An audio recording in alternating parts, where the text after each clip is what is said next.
তো সরকারের কাছে একটাই কথা যে আমরা তো মরেছি, মরে যাই, মরে যাব, আমাদের তো নির্ধারিত মরণ, একদম মরণ বাঁধা। তবে আরো যে মানুষগুলো আছে তারা যেন আর না মরে।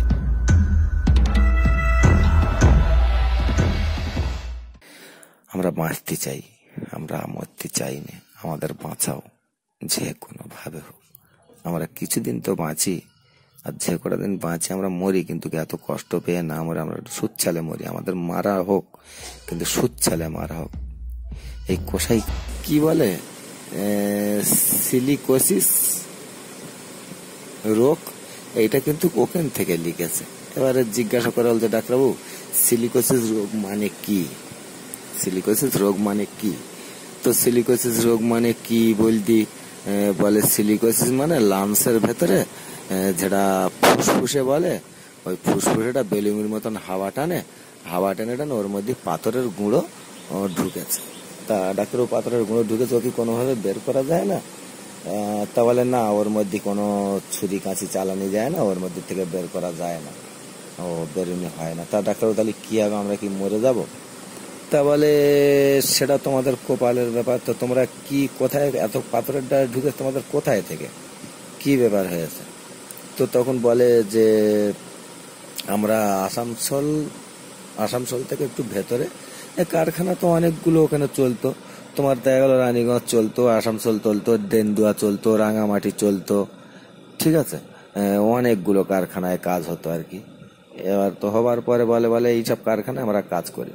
তখন ভেলুর থেকে ডাক্তার ওদের বললো তোমরা কাতরের কাজ করো না, আর এর ভেতরে যে ডাস্টটা ঢুকেছে এতে কিন্তু কেউ বাঁচবে না। যে দুদিনও কাজ করেছে সেও কিন্তু মরে যাবে, হয়তো 10 দিন 20 দিন পরে যাবে, কি 2 বছর 10 বছর পরে যাবে, কিন্তু তবু তারা কিন্তু ক্ষতিগ্রস্ত হবে। তখন আমাদের জানে পুরো আর পানি নেই, তখন জান ঠান্ডা হয়ে গেল। তাহলে কি হলে কি কাজ, খাওয়া হোক আর না হোক। তখন আবার বাড়ির বউ ছেলে পেলের কাছে বলা হলো যে দেখো এরম এরম ব্যাপার, এই তাল তো ডাক্তার তো বলতে যে মরে যাবে, ও কাজ করলে এমনি বাঁচবে না, এমন এমন বাড়ির বাপ বয়স হয়ে গেছে, বুড়ো হয়ে গেছে, সেই বাপ সেই জন ছেলের মুখের দিকে চেয়েছিল, কিন্তু আজকের সেই বাপ সেইভাবে এখন সেই জায়গায় আছে পড়ে, কিন্তু সেই ছেলে সেই জায়গায় নেই। আজকের আমাদের এত দুঃখ, এত কষ্টর মধ্যে আছে, আমাদের পাশে আর কেউ দাঁড়াচ্ছে না, কেউ নেই। কিন্তু কেন আমরা কি করেছি, আমাদের কি অপরাধ হয়েছে যে ওই কারখানায় যাওয়া? কিন্তু আমাদের যদি বলে করতো যে এই কারখানাটা এরকম পাথরের কাজ করলে অসুবিধা হয়, আমরা হয়তো মুখে মাস্ক পরে এবার সেবা করে নাক মুখ ঢেকে আমরা কাজ করতাম, কিন্তু সেখানে সেটাও ছিল না, সেটাও করতে দিত না। সেটাও করবো বা কি করে?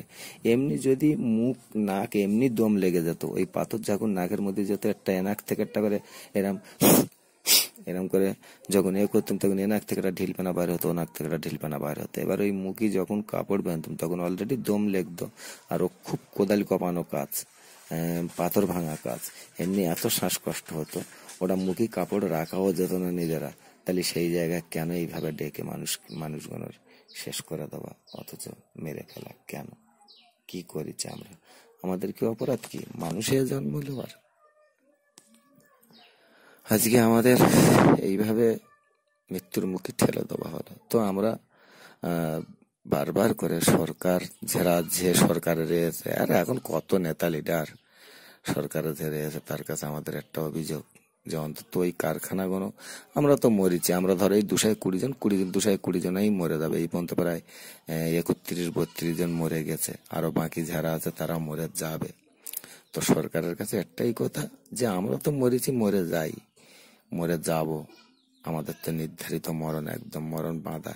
তবে আরো যে মানুষগুলো আছে তারা যেন আর না মরে, বিশেষ করে অন্য কিছুতে মরুক, কারণ পাথরের কাজ করে এত কষ্টর মৃত্যু, এই মৃত্যু যদি কেউ দেখে, সে জীবনে আর কোনোদিন তার বয়সে যতদিন পৃথিবীর বুকে বেঁচে থাকবে, সে কোনোদিন আর ওই পাথরের কাজের কথা, নাম তো দূরে লওয়া, মুখের কথা, ওই কাজের কথা সে কোনোদিন মুখে নেবে না। কি কষ্ট, কি রে, যখন খুদে, যেটা আর কি নুরুদ্দিনের ভাই খুদে যখন মরে যায়, সবই এই মরণগুলো যারা একবার নিজের চোখে দেখেছে, তারা এখন থেকে পৃথিবীর ধ্বংস যতদিন না হবে ততদিন তারা ভুলতে পারবে না যে কি মরণে কি কষ্ট। একটাই কথা যে আমরা বাঁচতে চাই, আমরা মরতে চাই না। আমাদের বাঁচাও, যে কোনো ভাবে হোক।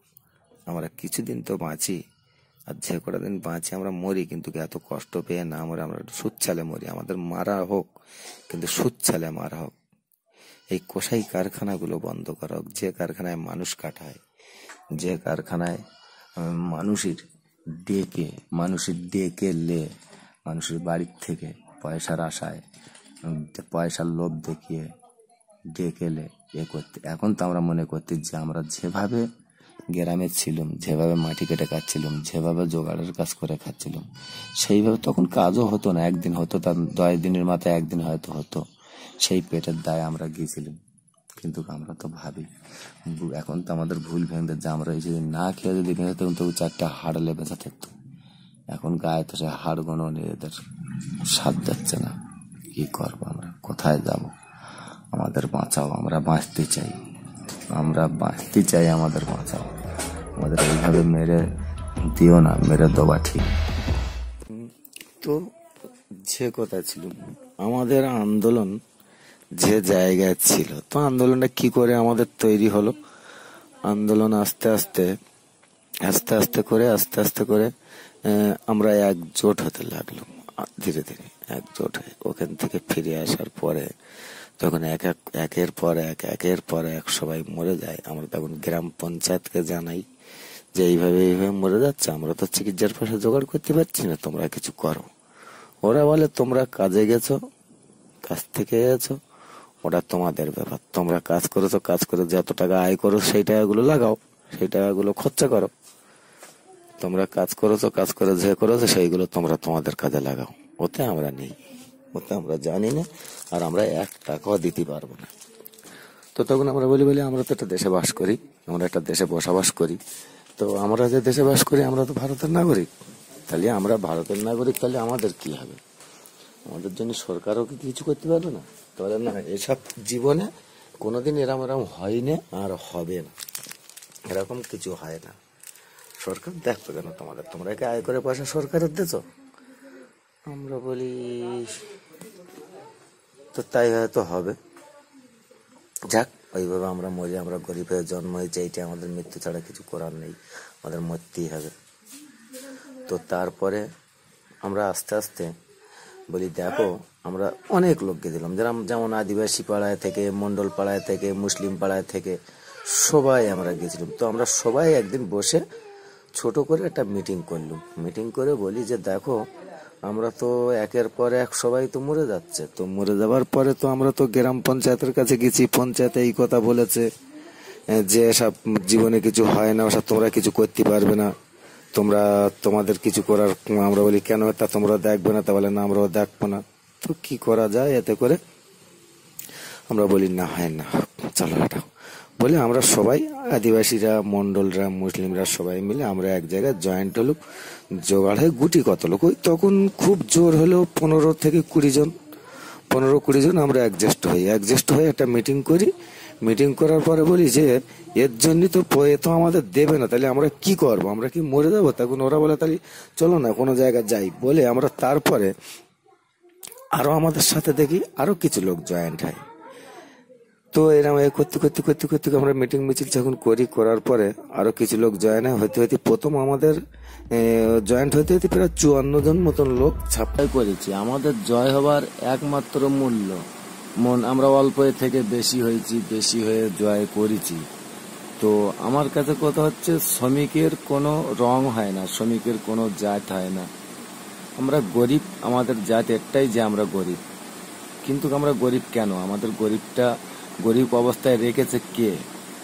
অথচ আমাদের মাল সম্পদটা কোথায় সেটা আমাদের বুঝিয়েছে শহরের ওরা, যে তোমাদের মাল সম্পদ তোমরাও তো আমাদের মতো হতে পেতো। শহরের যারা দাদারা আছে তারা অবস্থা ভালো, তারা বড় লোক, তারা বলে আমি বলি দাদা, মানুষ তোমরাও আর মানুষ আমরাও, কিন্তু আমরা গরিব কেন? তাহলে দেখো, তোমাদের ধন সম্পদ গুলো এক জায়গায় মেরে রাখা হয়েছে গরিবকে শোষণ করে। তো আমরা তারপরে জোট যখন হই, জোট হবার পরে আমরা গরিব, আদিবাসী মানুষ, আদিবাসী, গরিব, মন্ডল,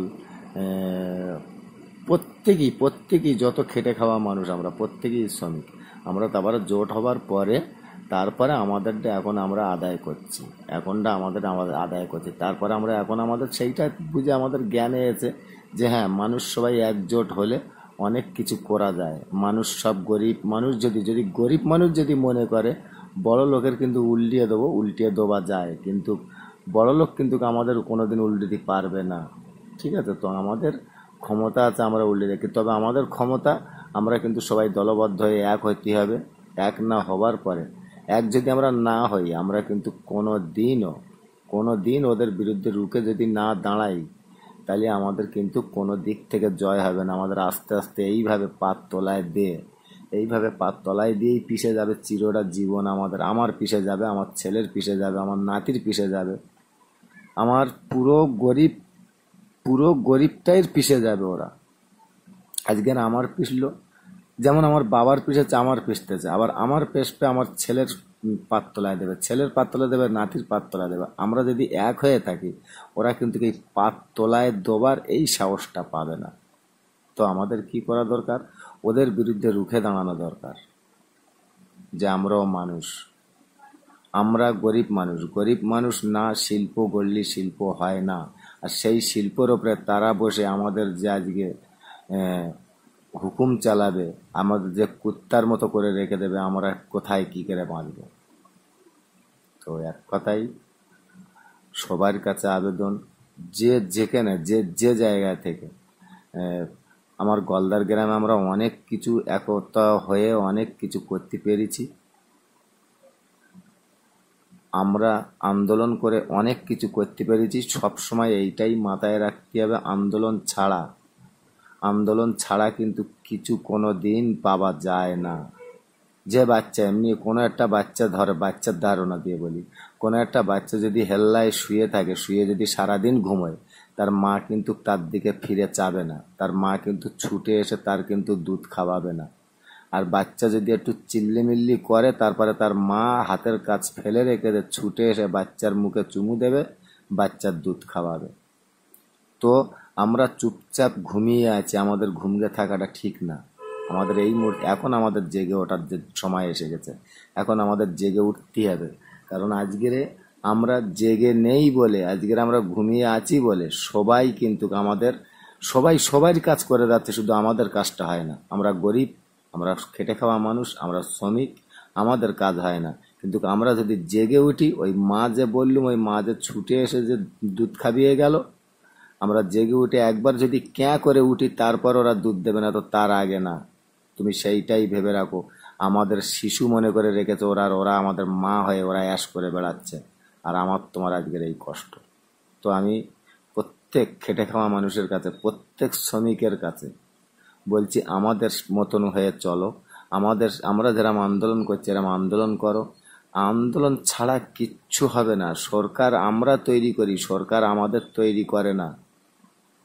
আমরা ইচ্ছা করলে সরকারের ফেলে দিতে পারি, সরকার আমাদের ফেলে দিতে পারে না। আমাদের কাছ থেকে আমরাই সরকার হয়েছে, আজকের সেই সরকার হয়ে আমাদের এই অবস্থা করতেছে। তো এসো সবাই এক হই। আমরা যত গরিব মানুষ আছি, যেরকম ধনী লোকেরা এক হয়ে আছে, বিজনেসম্যানেরা এক হয়ে আছে, ওরা কিন্তু এক। শুধু এক নেই আমি আর তুমি, খেটে খাওয়া মানুষ, আমাদের এক হতে দেয় না। এসো আমরা এক হই, এইটাই তোমাদের কাছে নিবেদন আমার। এসো আমরা এক হই আমরা রুখে দাঁড়াই।